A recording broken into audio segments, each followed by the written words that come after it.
Hey friends, so I am planning to just jump right in because I have a lot to say about this topic of writing dialogue. Dialogue is one of the more difficult parts of creative writing to master, and I feel like a lot of people ask me questions about it. If written well, dialogue can provide information and move the story along faster than narrative. The general rule of thumb with dialogue is to make sure that the speaker's actions and words stay within the same paragraph unless the speech is too long, and then start another paragraph when another speaker begins speaking. So first I want to talk about writing tags and narrative beats. So writing tags are exactly that. They basically are a tag at the end of the sentence, like he said, she said, etc. Narrative beats are sentences that break up the dialogue. So they usually show character, emotion, or action without flat out telling the reader. So an example of that would be, why did you do that? Molly flinched and her jaw tightened.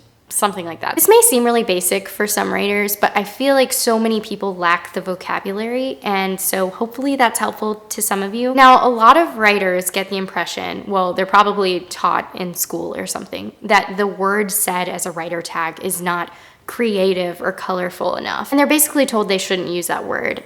And so as a result, they have this awkwardly crafted book full of verbs like she retorted and he exclaimed. I have a lot of beef with this school of thought.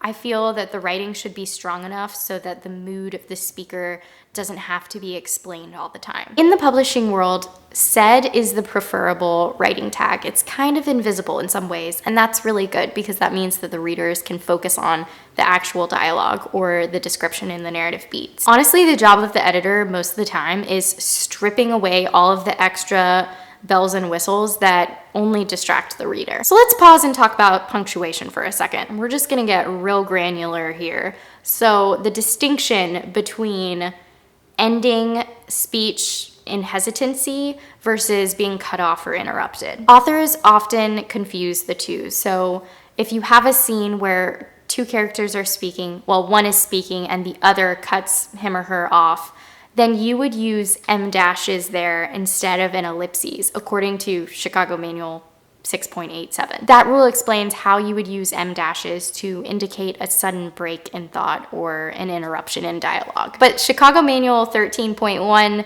suggests that when speech falters instead of an intended break, then you would use ellipses. Oh my gosh, I promise that's the end of the Chicago Manual of Style rules. I will not speak about it in this video. Other videos I can't promise, but that's as granular as we're gonna go. But I did want to touch on the dilemma of how to write character thoughts in fiction, because this is something that I think a lot of writers are confused about. Generally, there are two techniques that writers use. One is direct thoughts and one is interior monologue. Interior monologue happens very naturally. You stay within the character's head, but you don't change in tense or person or font. Many authors feel they need to tell the reader what a character is thinking, either by putting that in italics or as a direct thought, or saying he thought, she thought. But I always challenge authors to give the reader some credit. Your readers know when interior monologue is used correctly, they know that a character is thinking something. Okay, so here's an example that I wrote down based off of my pets, because why not? Zoe growled at Remus and stormed out of the room. She didn't know whether she wanted to sulk in the bedroom or try to eat her food again. She hadn't seen this coming.